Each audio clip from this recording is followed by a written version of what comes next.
मध्य प्रदेश के महेश्वर की मोनालिसा निकली नाबालिग। जनजातीय आयोग ने महेश्वर अस्पताल के रिकॉर्ड से मोनालिसा को पाया नाबालिग। मध्य प्रदेश की बहुचर्चित मोनालिसा विवाह मामले में राष्ट्रीय अनुसूचित जनजाति आयोग NCST की जांच के बाद एक सनसनीखेज खुलासा हुआ है। आयोग के अध्यक्ष अंतर सिंह आर्य के नेतृत्व और पूर्व न्यायाधीश श्री प्रकाश उइके के मार्गदर्शन में की गई सघन जांच ने यह साबित हुआ है कि मोनालिसा को बालिग बताकर फरमान से विवाह कराया गया था। वह वास्तव में पारधी जनजाति समुदाय की एक नाबालिग लड़की है। अधिवक्ता प्रथम दुबे द्वारा आयोग के समक्ष 17 मार्च 2026 को उठाए गए इस मामले में अब राजनीतिक और कट्टरपंथी संगठनों की भूमिका संदिग्ध मानी जा रही है। आयोग की टीम ने केरल से लेकर महेश्वर तक के दस्तावेज खंगाले, जिसमें महेश्वर के सरकारी अस्पताल के रिकॉर्ड ने पूरी साजिश को बेनकाब कर दिया। रिकॉर्ड के अनुसार मोनालिसा का जन्म 30 दिसंबर 2009 को हुआ था, जिसमें 11 मार्च 2026 को केरल में हुए विवाह के समय उसकी उम्र महज 16 वर्ष 2 माह और 12 दिन थी। जांच में पाया गया कि नगरपालिका महेश्वर से जारी एक त्रुटिपूर्ण जन्म प्रमाण पत्र का सहारा लेकर केरल के पुअर गांव में इस शादी का पंजीकरण करवाया गया था, जिसमें अब आयोग के निर्देश पर निरस्त करने की प्रक्रिया शुरू कर दी गई है। आरोप है कि यह केवल एक विवाह नहीं बल्कि लव जिहाद जैसे विषयों पर वैश्विक स्तर पर एक फॉल्स नैरेटिव सेट करने की रणनीति कोशिश की थी।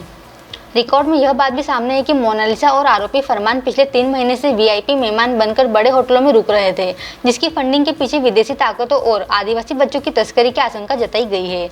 आयोग की सख्ती के बाद अब आरोपी फरमान के खिलाफ महेश्वर थाने में पॉक्सो, एट्रोसिटी एक्ट और भारतीय न्याय संहिता BNS की संगीन धाराओं के तहत FIR दर्ज कराने की बात कही जा रही है। मामले की गंभीरता को देखते हुए राष्ट्रीय अनुसूचित जनजाति आयोग ने 22 अप्रैल 2026 को केरल और मध्य प्रदेश के DGP को दिल्ली मुख्यालय तलब किया है और हर 3 दिन के प्रगति रिपोर्ट सौंपने का आदेश दिया है। आयोग ने स्पष्ट किया कि वह आदिवासी बेटी को न्याय मिलने तक इस मामले की पैनी निगरानी करेगा। उक्त मामले को लेकर क्षेत्रीय विधायक राजकुमार मेव द्वारा पत्रकार वार्ता को संबोधित किया गया एवं इस पूरे घटनाक्रम को लव जिहाद बताया। मोनालिसा के पति फरमान पर थाने पर मामला दर्ज किया जाए।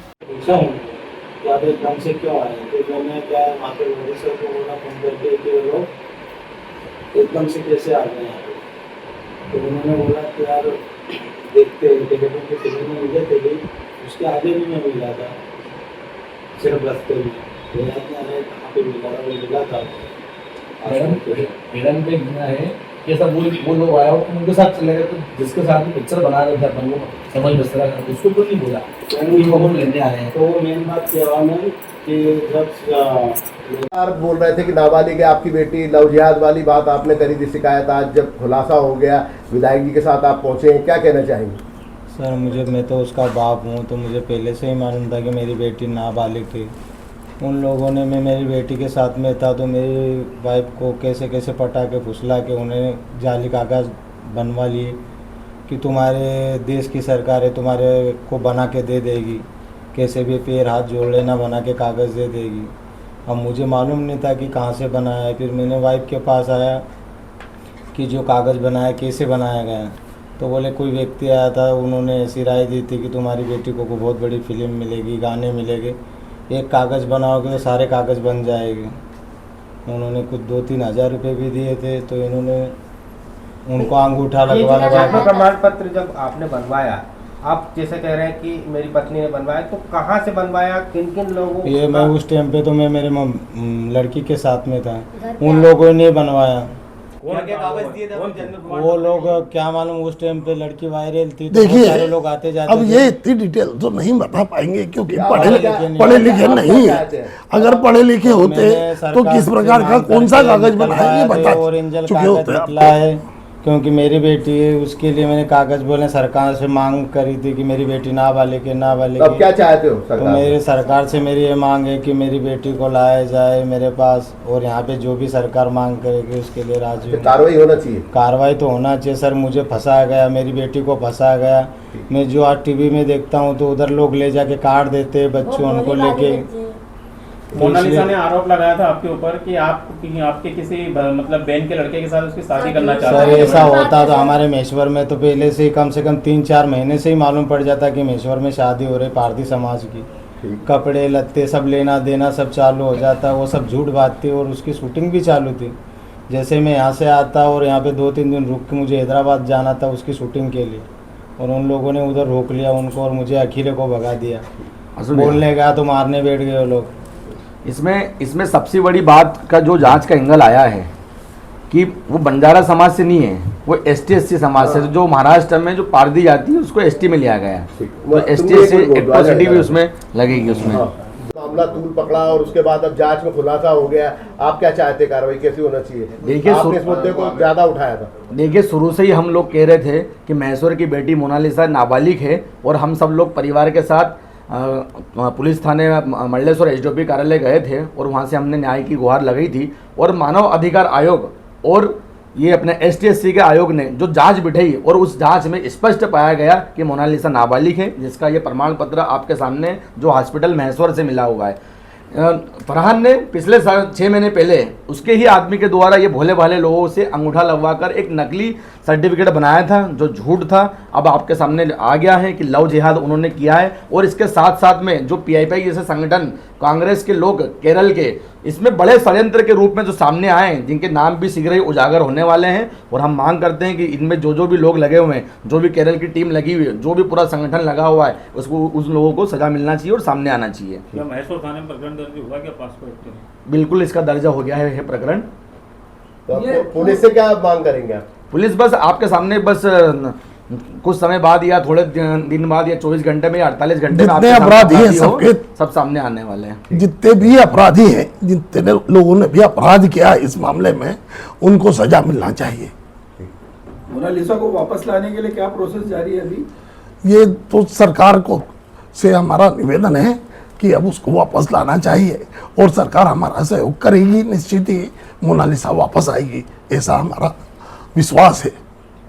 पापा का ला देना चाहिए मेरे पापा को, मेरी बेटी को। मेरी बेटी जब लगने आए तब लोग हम खाना नहीं खाएंगे, मैं मर जाऊंगी। मेरे पाँव को सरकार से ही मदद मांगती कि मेरी बेटी को मेरे पास ला देना चाहिए। अभी विधायक जी जैसे आए हैं, और विधायक जी ने पत्रकार से बात भी करी है, तो क्या लग रहा है विधायक जी, आपको लग रहा है कि आपको न्याय मिलेगा? इतना तो हो गया, तो इतना तो करेंगे आप सब मेरे पूरा सपोर्टिंग करोगे तो मेरी बेटी ठीक। अब आयोग, जो राष्ट्रीय जनजाति आयोग है, उसने जो माता पिता की गुहार थी उसको स्वीकार किया, और नाबालिग जांच में खुलासा हुआ। आप आज पत्रकार वार्ता बुलाई, क्या कहना चाहिए?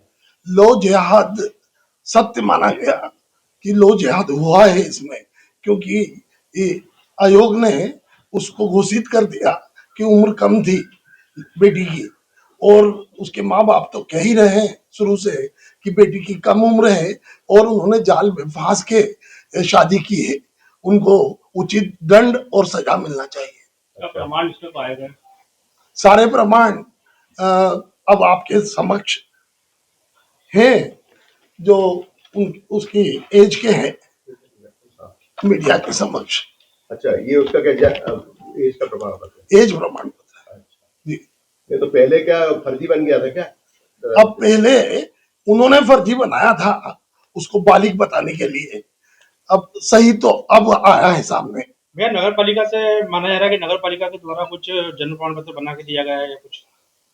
नगर पालिका ने पहले कुछ दिया, अब कुछ दिया। नगर पालिका क्या करती है, क्या समझती है, ये नगर पालिका से ही पूछा जाए तो उचित रहेगा। नहीं तो अब क्या कार्रवाई होगी विधायक जी?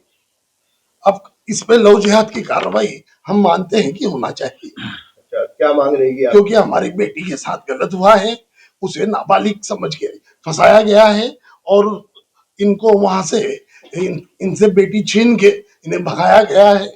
इनको उचित न्याय मिलना चाहिए, और लो जिहाद की कायमी होना चाहिए। ऐसी सरकारों, वहां की सरकार से और हमारी सरकार से और देश की सरकार से हमारी मांग रहेगी। क्या महेश्वर थाने में पासपोर्ट एक्ट के तहत क्या प्रकरण दर्ज हुआ है? होना चाहिए। अगर हुआ है तो बहुत अच्छी बात है, और अगर नहीं हुआ है तो वो प्रकरण दर्ज होना चाहिए, क्योंकि हमने मांग भी की थी कि उचित कार्रवाई होना चाहिए। विधायक जी, जिस प्रकार से अब तो आयोग ने जांच के बाद बोल ही दिया है कि वो नाबालिग है, तो अब आप ही की सरकार है मध्य प्रदेश में, फिर क्या आप कार्रवाई करवा? बिल्कुल हो जाएगा, और हो गया होगा मुझे लगता है। मेरी अभी एसपी साहब से बात नहीं हुई, कुछ समय पहले हुई थी, जब तक नहीं हुआ था। अब हो गया होगा, क्योंकि अब तो सब क्लियर ही हो चुका है, दूध का दूध और पानी का पानी। साथियों नमस्कार, हर हर महादेव। मैं हूं फिल्म डायरेक्टर सनोज मिश्रा। आज आपके सामने एक बहुत बड़ा खुलासा करने जा रहा हूं, जिसका इंतजार देश, राष्ट्रवादी लोग और सनातन धर्मी कर रहे हैं। जैसा आप लोगों ने पिछले दिनों देखा कि एक लव जिहाद का शिकार बनाकर महाकुंभ के वायरल गर्ल मोनालिसा को केरल ले जाया गया और किस तरह से फंसाकर उसको वहां पर जाके तथाकथित तौर पर उसके साथ शादी की गई। पहले दिन से ही मैं इसके खिलाफ था, इस लव जिहाद के खिलाफ था और मुझे लग रहा था कि ये कुछ ना कुछ बहुत बड़ी साजिश है, बहुत बड़ा षड्यंत्र है। और इस षड्यंत्र के खिलाफ मैं खड़ा हुआ, उठकर खड़ा हुआ उस पीड़ित परिवार के लिए। वो पीड़ित परिवार जिसमें वो बच्ची रहती थी, उसके माँ बाप के दर्द मैंने सुना और माँ बाप शुरू से ही कह रहे थे कि मेरी बच्ची नाबालिग है, बालिग नहीं है। तो इस बात को मैंने कई मंचों पर उठाया, मीडिया के माध्यम से भी उठाया और लगातार मैं भाई उच्च अधिकारियों से और कई सारे जो बहुत सारे हमारे देश के सम्मानित लोग हैं, मैंने उनके सामने भी इस प्रश्न को रखा, इस समस्या को रखा और इस संबंध में मैंने शिकायत भी दर्ज करवाई थी मध्य प्रदेश पुलिस में ही जाकर। और उस बिहार पर जो जांच शुरू हुई, उस जांच के बाद माननीय राष्ट्रीय मानवाधिकार आयोग ने भी इसको संज्ञान में लिया और उन्होंने भी इस पर आगे कार्रवाई का आदेश दिया। और उसके बाद फिर राष्ट्रीय अनुसूचित जनजाति आयोग दिल्ली, जिन्होंने सबसे पहले यह साबित किया कि पारधी जिस मतलब ये आते हैं, बंजारे नहीं है, पारधी हैं और ये जनजाति समुदाय से हैं। और इसके अध्यक्ष श्री अंतर सिंह आर्य के नेतृत्व में पूर्व न्यायाधीश श्री प्रकाश उइके के मार्गदर्शन में जांच शुरू हुई और इस जांच में साबित हो गया है कि मोनालिसा नाबालिग है। इसके सारे डॉक्यूमेंट, सारे पेपर्स मैं आपको भी उपलब्ध करा रहा हूं। साथ ही पीएफआई और सीपीआईएम की जो नेताओं की सक्रियता रही है इसमें, उस पर भी आयोग ने चिंता व्यक्त की है। आयोग ने माना है कि फॉल्स नैरेटिव सेट किया गया। जैसे मैं शुरू से बोल रहा था कि ये फॉल्स नैरेटिव सेट किया जा रहा है कि ये प्यार है। जिस तरह से उज्जैन से लेकर फंसा करके और लेकर के केरल जाया गया, पूरा साफ जाहिर था और इस पर ही आयोग ने संज्ञान लिया और आयोग ने केरल में जांच शुरू की। कहां से? श्री नयनार देवा मंदिर से, जहां पर यह शादी की रस्म दिखाई गई थी, तथा केरल के पुअर गांव के पुअर गांव जहां पर पंचायत, पुअर गांव के पंचायत है जहां पर शादी का सर्टिफिकेट जारी किया गया था। जांच में पाया गया है कि जिस आधार पर यह शादी हुई, मतलब आधार कार्ड के हिसाब से जिसमें 18 साल कुछ महीने दिखाया गया है, वो फर्जी दस्तावेज है। और मध्य प्रदेश के महेश्वर के सरकारी अस्पताल में जो रिकॉर्ड निकाला गया जांच के दौरान, उसके अनुसार मोनालिसा का जन्म 30 दिसंबर 2009 को 5:30 बजे हुआ है। ये ऑथेंटिकल बात साबित हो गई है। अब इसके आधार पर जिहादी फरमान पर पॉक्सो एक्ट, एट्रोसिटी एक्ट के साथ बहुत सारी धाराओं पर एफआईआर दर्ज हो गई है और इस पर अब आगे कार्रवाई हो रही है। आयोग ने इसके साथ ही 22 अप्रैल को केरल एवं मध्य प्रदेश के डीजीपी को भी तलब किया है कि इस केस में आगे क्या हो रहा है, इसके बारे में भी बताया जाए। तो देशवासियों को मैं ये बताना चाह रहा था कि मैं इतने दिनों से जो बोल रहा था कि एक लव जिहाद है और एक ट्रैप है जिसमें फंसाया गया है, क्योंकि उस जिहादी के पास इतने पैसे कहां से आए, किस तरह से झूठ बोल करके बार बार हवाई जहाज में लेके जाता रहा और किस तरह से वहां की सरकार, वहां के लोगों ने मिल करके एक बहुत बड़े षड्यंत्र और सनातन धर्म को बदनाम करने के लिए, महाकुंभ के आयोजन को बदनाम करने के लिए और साथ ही साथ धर्मांतरण और लव जिहाद को बढ़ावा देने के लिए मोनालिसा भोली वाली लड़की को फंसाकर लेकर जाया गया। ये मैं शुरू से कह रहा था। अब जब ये बात में मेरा देश पूरा मेरे साथ आकर खड़ा होगा, राष्ट्रवादी मुस्लिम भी मेरे साथ खड़े हुए, उन्होंने भी, बहुत सारे लोगों ने आपत्ति जताई कि नहीं भाई, किसी के धर्म को चोट नहीं पहुंचाना चाहिए, जबकि ये साक्षात साफ चोट पहुंचाने वाली बात थी।